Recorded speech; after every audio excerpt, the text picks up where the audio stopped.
पिता, पुत्र और पवित्र आत्मा के नाम पर आमीन। आप सबों को जय यीशु। आज हम लोग पवित्र बाइबल के विषय में सीखेंगे। पवित्र बाइबल का उत्पत्ति, शुरुआत कैसे है, किसने बनाया है और बाइबल में कितने किताबें होना है, आदि आदि हम लोग मनन चिंतन करने जा रहे हैं।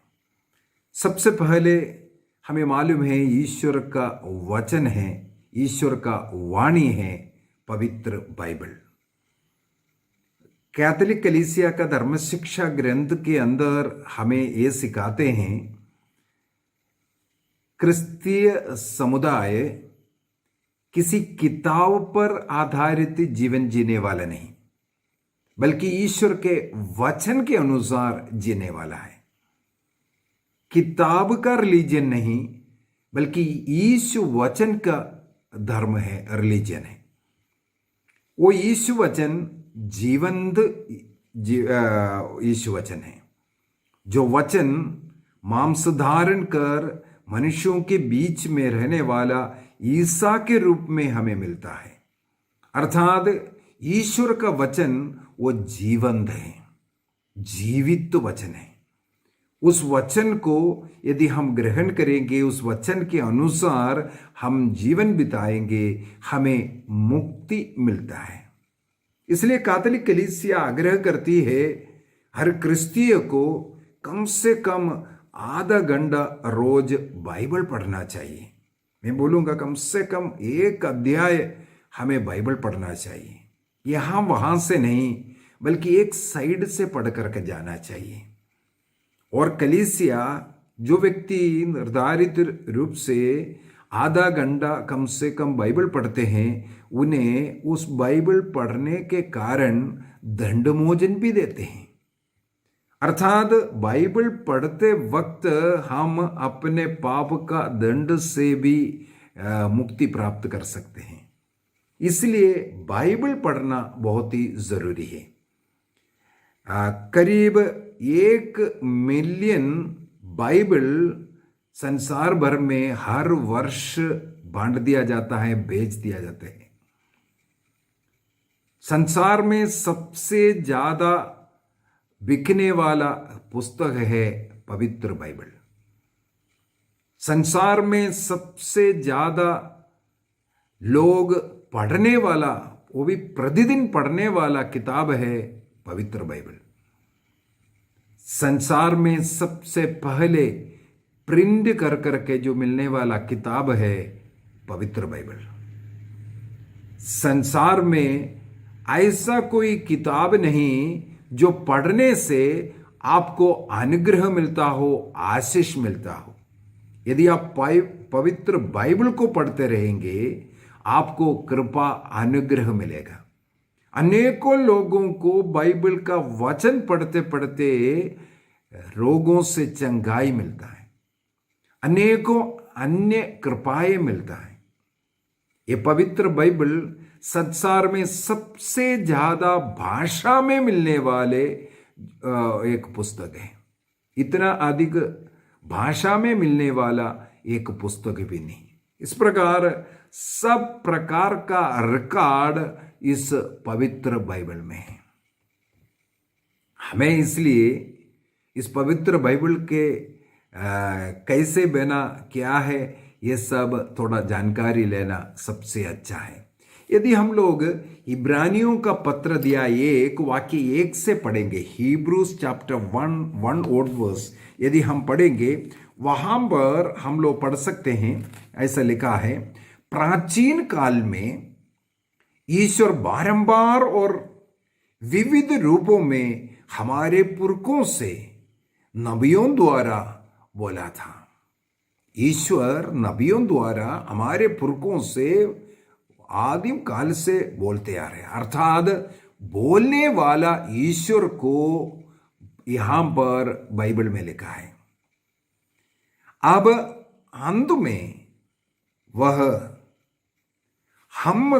हमसे पुत्र द्वारा बोला है। अर्थात जो ईश्वर का वचन शरीर धारण कर जो पुत्र बनकर के ईसा मसीह बनकर के संसार में आया, उनकी वाणी को हमारे पुरखों ने सुना। उसने उस पुत्र के द्वारा समस्त विश्व की सृष्टि की और उसी को सब कुछ का उत्तराधिकारी नियुक्त किया। वह पुत्र अपने पिता की महिमा का प्रतिबिंब और उसके तत्व का प्रतिरूप है। ईश्वर का प्रतिरूप, वो तत्व। वह पुत्र अपने शक्तिशाली शब्द द्वारा समस्त सृष्टि को बनाए रखता है। ईश्वर का, ईसा मसीह का वो वाणी, वो शब्द इस संसार को आज बनाए रखता है। 2000 साल पहले ईसा मसीह संसार में आए और लोगों ने ये देखा और पवित्र बाइबल में उसके विषय में लिखा है। कैथोलिक कलीसिया का धर्म शिक्षा ग्रंथ उसके संख्या 126 में, कैटेकिज्म ऑफ कैथोलिक चर्च नंबर 126 में लिखा है, ये जो बाइबल जो बना है उसका 3 भाग या 3 समय, 3 काल हम लोग बोल सकते हैं। सबसे पहले हम लोग प्रभु ईसा मसीह को देखते हैं। मनुष्य बनकर के संसार में आए हुए, मनुष्य बनकर के लोगों के बीच में रहने वाले, लोगों को सिखाने वाले ईसा मसीह। मसीह का वो काल, मसीह का वो समय जब उनके शिष्य लोग, अन्य लोगों ने उन्हें देखा, उनको अनुभव किया, उन्हें सुना। दूसरा, ईसा मसीह के मृत्यु और उनके स्वर्गारोहण के बाद उनके चेले लोग संसार के कोने कोने में जाकर उन्होंने ईसा मसीह में जो कुछ देखा, जो कुछ सुना, उसका अपने मौखिक रूप से वचनों के द्वारा सुनाया। शिष्य लोग जो कुछ सुना उसको सुनाने लगे। करीब अगले 20-30 वर्षों तक केवल उन्होंने बोलते हुए सिखाया, कुछ भी लिखा नहीं। इसके बाद जब संत पौलुस का कन्वर्शन हुआ, मन परिवर्तन हुआ, वो मसीह में आए, वो सुसमाचार का प्रचार करने निकले, तब सबसे पहले ईसा मसीह के विषय में जो लेखों के द्वारा संत पौलुस ने सबसे पहले लिखना शुरू किया। संत पौलुस के मृत्यु के पूर्व में उन्होंने कई पत्र लिखा। जहां जहां वह सेवा किया, कलीसियाएं स्थापित किया, उस कलीसिया को उन्होंने पत्र लिख करके किस प्रकार का क्रिस्तीय जीवन जीना है इसको सिखाया। इस पत्र लिखने के बाद सुसमाचार प्रचारक लोगों ने ये जो 4 सुसमाचार, केवल 4 नहीं, अनेकों सुसमाचार अनेकों लोगों द्वारा लिखा गया। इसके बाद उसको एक किसी भी रूप में, किताब के रूप में तो बहुत साल बाद में है। ये चर्म में लिखता था, स्किन में लिखता था, या पपीरस के पत्ते में लिखता था। किसी भी प्रकार ऐसा लिखा हुआ चीज लोगों तक पहुंचते पहुंचते इसका मतलब है 100-150 साल और निकला होगा। करीब इस प्रकार एक समय निकलने के बाद लोगों के पास सिखाने या सुनने या पढ़ने रूप में हो सकता है एक अध्याय मिला होगा, हो सकता है एक पत्र मिला होगा, थोड़ा थोड़ा सा ऐसा पार्ट लोगों तक पहुंचना शुरू हुआ। इसका मतलब सबसे पहला जो समय है ईसा मसीह से डायरेक्ट सुनना, उनके जीवन को देखना, परखना। दूसरा, शिष्यों द्वारा मौखिक रूप से लोगों को सुनाया, वो जो घटना है। इसके बाद तीसरे स्टेज में आकर के उसको लिखना शुरू किए। अभी लिखने के विषय में भी मैं बताता हूं। एक कोई जरूरी नहीं है कि किसी व्यक्ति के नाम से लिखा हुआ वो जो पत्र हो या सुसमाचार हो वो स्वयं अपने हाथों से लिखा। ये भी संभव है उनके कोई शिष्य लोग उस अपने गुरु के नाम से लिखा भी हो। पूर्ण रूप से वो व्यक्ति ही लिखना भी कोई जरूरी नहीं है, लेकिन जो कुछ उन्होंने सुना अपने गुरु से या ईसा मसीह से डायरेक्ट, उन चीजों को ये लोग लिखा। और किस प्रकार एक क्रिस्तीय व्यक्ति को जीवन जीना है, इसके रीति रिवाज उसको लिख करके कलीसियाओं को बताया। इसको हम लोग बाइबल बताते हैं। ये है नया विधान। 4 सुसमाचार जो है वो पूरे बाइबल का हृदय कहते हैं, क्योंकि ईसा मसीह पूरे बाइबल का जो हीरो है, जो व्यक्ति है, जिसके विषय में लिखा गया है। पूरे बाइबल में 73 किताबें हैं, 73 बुक्स। उनमें 46 बुक पुराना विधान का है। पुराना विधान यहूदी लोगों का धर्म ग्रंथ था। पुराना विधान के रूप में आज बाइबल में जो भाग है, पहले यहूदियों का जो धर्म ग्रंथ, उसको तनक कहते हैं। तोरा, नबियों और किताबों, ये 3 भाग मिला करके तनक कहते हैं यहूदियों का धर्म ग्रंथ को। उसमें 24 किताबें होता था। अभी आगे मैं बता कर दूंगा ये 73 कैसे बना है करके। अभी हम लोग केवल ये मनन चिंतन करेंगे, ये लिखा कैसे है, ये लिखना कब से प्रारंभ हुआ। हम लोग सबसे पहले पुराना विधान को ही चुन लेते हैं। पुराना विधान के विषय में बाइबल में क्या लिखा हुआ है। सबसे पहले ईश्वर केवल बोलने वाला ईश्वर था। जैसे इब्रानी के पत्र में हम लोगों ने पढ़ा, ईश्वर बारंबार अपने नबियों के द्वारा बोला है। नबी यर्मिया को ले लो, नबी इसहाक को ले लो। यर्मिया से भी कहा ये घटना को याद करने के लिए तुम लिखो। यर्मिया ने बारूक को अपने सहायक के रूप में रख करके लिखवाया। ये सब हम लोग पवित्र बाइबल के अंदर पढ़ते हैं। तो बोलने वाला प्रभु और सुनने वाला लोग हम लोग इस प्रकार देखते हैं। नबी यर्मिया को जब बुलाया, यर्मिया का ग्रंथ दिया 1 वाक्य 2 में यर्मिया ने ईश्वर की वाणी को सुना है। और यर्मिया का ग्रंथ दिया 30 वाक्य 1 में भी हम लोग पढ़ते हैं यर्मिया को ईश्वर की वाणी सुनाई दिया। चाहे होशिया का ग्रंथ में होशिया को बुलाना हो या नए विधान के अंदर साउल को बुलाता हुआ हम लोगों ने देखा है। पेतरुस और अन्य शिष्य लोगों को मैं तुम्हें मचुआ बनाऊंगा बोल करके मेरे पीछे आओ बोल करके बुलाने वाले ईसा मसीह, ये सब हम लोग देखते हैं। अर्थात मनुष्यों से बातें करने वाला, बुलाने वाला, सिखाने वाला ईश्वर को हम लोग बाइबल का शुरुआत में देखते हैं। वहां पर लिखित रूप नहीं, केवल आवाज, केवल बुलावा है। इसके बाद मनुष्यों ने उन तमाम ईश्वर के वाणी को, ईश्वर ने जो कुछ कहा, जो कुछ ईश्वर ने करने के लिए कहा, जो नियम दिया, उसको अपने हृदय में संजोए रखा। इसके लिए सबसे उत्तम एक वचन है विधि विवरण ग्रंथ, उसके अध्याय 6 वाक्य 6 से आगे हम लोग पढ़ सकते हैं। जो वचन ईश्वर ने दिया है, ईश्वर ने कहा, हम लोग पढ़ते हैं उसको। विधि विवरण ग्रंथ ड्यूट्रोनॉमी चैप्टर 6, डिट्रोनॉमी चैप्टर 6 वर्स 6 ऑनवर्स। वहां पर लिखा है, जो शब्द मैं तुम्हें आज सुना रहा हूं वे तुम्हारे हृदय में अंकित रहे।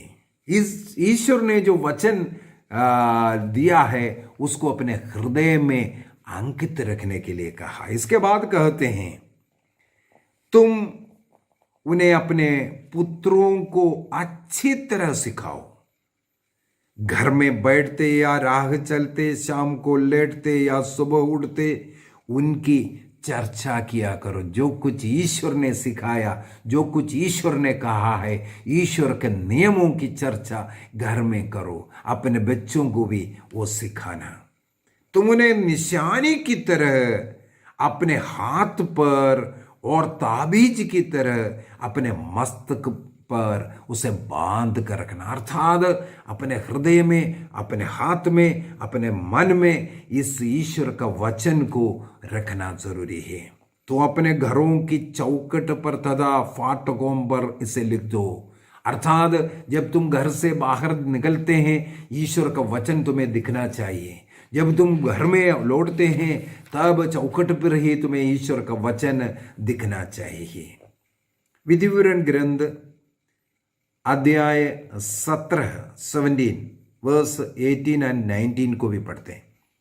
विधि विवरण ग्रंथ डिट्रोनॉमी चैप्टर 17 वर्स 18 और 19। जब ये राजगद्दी पर बैठेंगे, तब वह अपने लिए संहिता की एक प्रतिलिपि करवाएगा, जो लेवी वंशी याजकों के पास सुरक्षित है। इसके बाद आगे लिखा है 19वां, वह उसे अपने पास रखेगा और जीवन भर प्रतिदिन उसका पाठ करता रहेगा। ईश्वर का नियम है, प्रतिदिन डेली आपको बाइबल को पढ़ना है। यह एक नियम बनाया, एक बाइबल आपके हाथ में रखना है। डिट्रोनॉमी विधि विवरण ग्रंथ अध्याय 17 वाक्य 19। हर रोज आपको इसको पढ़ना है। इसके बाद क्या लिखा है, जिससे वह प्रभु अपने ईश्वर पर श्रद्धा रखे और इस संहिता के सब आदेशों और नियमों का सावधानी से पालन करें। जब आप इस वचन को पढ़ेंगे, तब ईश्वर का वचन आपको याद आएगा, नियम याद आएगा, प्रेम याद आएगा। ईश्वर के प्रेम में बने हुए जीवन जीने के लिए हमें इसको पढ़ना जरूरी है। इसलिए रोज बाइबल को पढ़ना है, यहां वहां से नहीं, एक साइड से पढ़ करके जाना है। मेरे जैसे जो पढ़ाने वाला जो शिक्षक है, लोगों को क्या बता करके देना, इसके लिए हाँ, उसके लिए भी पढ़ना जरूरी है, लेकिन अपने लिए भी पढ़ना बहुत ही जरूरी है। लोगों को बताने के लिए प्रभु स्वयं बता करके देता, कहाँ क्या बताना है। मुझे अभी याद आ रहा है मत्ती का सुसमाचार अध्याय 22 को बोलो, वाक्य 29 में, तुम्हें यह धर्म ग्रंथ को नहीं मालूम, नहीं पढ़ते हैं, इसीलिए तुम गलती करते हैं। इस धर्म ग्रंथ को नहीं पढ़ने के कारण, इस नियमों को नहीं मालूम है, इसी के कारण गलतियां करते हैं। रोमियों का पत्र अध्याय 1 वाक्य 16 में लिखा है, ये ईश्वर का शक्ति है, सामर्थ्य है। ईश्वर का वचन, ईश्वर का वाणी उनका शक्ति है, सामर्थ्य है। ईसा मसीह ने आंधी तूफान से कहा थम जाओ, थम गया। और जो बीमार लोगों से कहा उठो चलो, या तुम्हारा शरीर स्वस्थ हो गया, तुम्हारे आंखों में रोशनी आ गई, तुम्हारा पाप क्षमा हो गया, अर्धांग रोगी उस समय पर उठ खड़े हो गए। एक शब्द के द्वारा प्रभु ईसा मसीह ने रोगियों को चंगा किया। मृत लाजर को केवल नाम लेकर के बुलाया, बाहर निकलो। मृत व्यक्ति 4 दिन से कब्र में था, वो बाहर निकल आया। अर्थात ईसा मसीह का, ईश्वर के इस वचन में शक्ति है, सामर्थ्य है, जो हमारे जीवन को बदल सकता है। इसको रोज पढ़ना है। प्रतिदिन का आहार हमें दे दो बोल करके हम रोज प्रार्थना करते हैं, यही हमारा आहार बनना है। रोज बाइबल को पढ़ना है, रोज बाइबल पढ़ते हुए वचन को अपने हृदय में, मन में रखते हुए उसके अनुसार जीवन जिएंगे। केवल पढ़ने के लिए नहीं, जीने के लिए हमें इसको इस्तेमाल करना। तो प्रभु ने कहा, जो मैंने सुनाया उसको लिखने के लिए। और बाइबल के अंदर हम लोग पढ़ते हैं, ईश्वर ने स्वयं भी लिख करके दिया। जैसे 10 आज्ञा जो है, ईश्वर ने अपने उंगलियों से लिखा। निर्गमन ग्रंथ अध्याय 31 वाक्य 18 के अंदर, 32 का 16 में, और विधिवरण ग्रंथ डिट्रोनॉमी चैप्टर 4:13, ऐसे अनेकों जगहों पर प्रभु स्वयं अपने उंगलियों से, अपने हाथों से लिख करके दिया, ये भी लिखा हुआ है। इसलिए कैथोलिक कलीसिया का धर्म शिक्षा ग्रंथ के अंदर कहते हैं बाइबल का लेखक स्वयं ईश्वर है। पवित्र आत्मा हमें लिखवाते हैं। इसका मतलब है पवित्र आत्मा की प्रेरणा से लिखा हुआ पूरा बाइबल ईश्वर के द्वारा रचना की है। तो ईश्वर का वाणी ईश्वर के द्वारा रचना कर करके हमें दिया है। अभी इसलिए हम लोग पढ़ते हैं नबी मूसा के द्वारा सबसे पहले ईश्वर ने लिखने के लिए कहा, और उसने जो घटनाएं हैं उसको लिखा। विधिवरण ग्रंथ उसके अध्याय 6 में भी हम लोगों ने पढ़ा है, अध्याय 4 के अंदर भी हम लोग पढ़ सकते हैं। और ईश्वर के इस शब्द को अध्याय 17 से ले लेते हैं, निर्गमन ग्रंथ, एक्सोडस।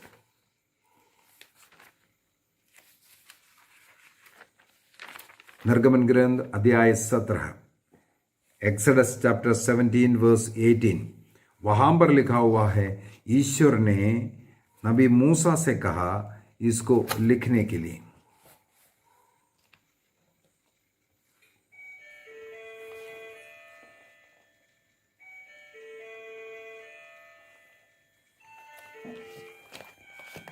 Exodus chapter 17 verse 14।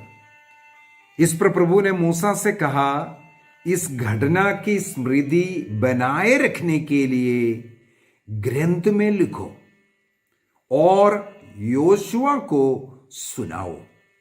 मैं पृथ्वी पर अमालेकियों का नाम निशान नहीं रहने दूंगा। अमालेकियों के साथ जो लड़ाई हुआ उस पर किस प्रकार विजय प्राप्त किया, ये हम लोग निर्गमन ग्रंथ अध्याय 17 वाक्य 8 से पढ़ सकते हैं। इसके अंत में बोलते ही घटना को याद रखने के लिए, बनाए रखने के लिए स्मृति को किस प्रकार ईश्वर ने अपने शक्ति सामर्थ्य के द्वारा अमालेकियों पर विजय दिलाए इस्राएलियों को, उसको लिखो करके वहां से मूसा लिखना शुरू किया।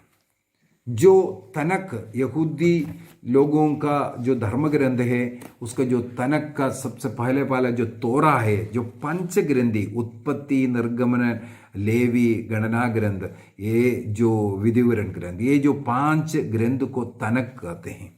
जो ईश्वर द्वारा दिए हुए जो वाणी है उसको नबी मूसा ने लिखा। इसके बाद नबियों से ईश्वर ने बात किया। नबीम में हम लोग देखते हैं अनेकों जो ग्रंथ है, बड़े बड़े ग्रंथ जो है, उसको नबियों के द्वारा लिखा गया।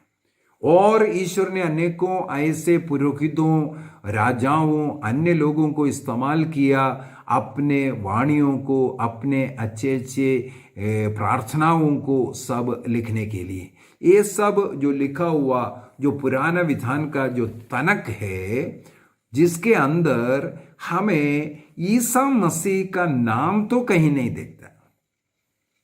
डायरेक्ट ईसा मसीह का नाम पुराने विधान के अंदर नहीं है। फिर भी क्रिश्चियन लोग पुराना विधान को अपना धर्म ग्रंथ मानते हैं। पुराना विधान का 46 किताबों को बाइबल का पहला पार्ट में रखा है। उसके पीछे का कारण है पुराना विधान में वो जो नया विधान अर्थात ईसा मसीह छिपा हुआ है, और नए विधान के प्रकाश में हमें पुराने विधान को पढ़ना चाहिए।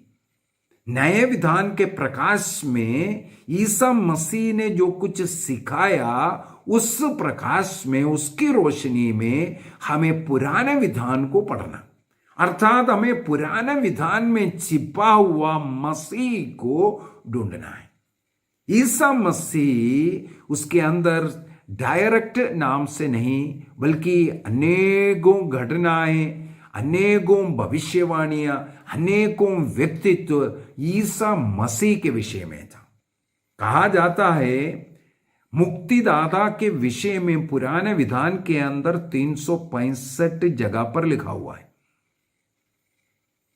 वो पूरा 365 जगह पर लिखा हुआ मुक्तिदाता के विषय में जो भविष्यवाणियां नए विधान में ईसा मसीह में पूरा हुआ।